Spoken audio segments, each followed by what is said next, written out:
Hello दोस्तों। तो श्री प्रेमानंद जी महाराज का जन्म एक ब्राह्मण परिवार में हुआ।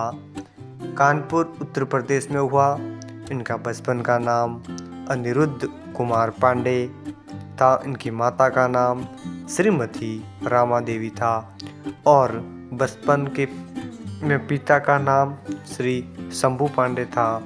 प्रेमानंद जी महाराज को पीले बाबा के नाम से भी जाना जाता है। इनके दादा सन्यासी थे। बुजुर्ग आशीर्वाद होने की वजह से उनके घर का वातावरण अत्यंत शुद्ध, निर्मल और भक्तिपूर्ण रहा करता था। इनके घर पर हमेशा संतों का आना जाना लगा रहता था। इसी कारण संतों की वाणी सुनकर उनके मन व हृदय में अध्यात्म की बातें बैठ गई। जन्मस्थल अखेरी गांव सरसोल, ब्लॉक कानपुर, उत्तर प्रदेश। प्रेमानंद जी महाराज कम उम्र में ही चालीसा का पाठ पढ़ना पसंद करते थे। जब प्रेमानंद जी महाराज 5वीं कक्षा में पढ़ते थे तब उन्होंने गीता और श्री सुख सागर पढ़ना शुरू किया। जब वे 9वीं कक्षा में पढ़ने आए तब उन्होंने ईश्वर की खोज करने के लिए आध्यात्मिक जीवन जीने का दृढ़ निश्चय कर लिया। 13 वर्ष की आयु में घर त्याग दिया।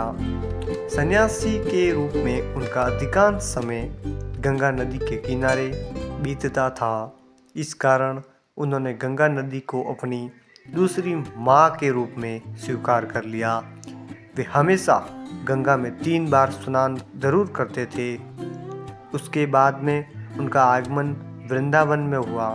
वहाँ उन्होंने एक रासलीला में भाग लिया और करीब 1 महीने तक रासलीला में भाग लिया और वे चैतन्य महाप्रभु की लीलाओं में इतने मग्न और आकर्षित हो गए कि उनके बिना जीवन जीने की कल्पना भी नहीं कर सकते।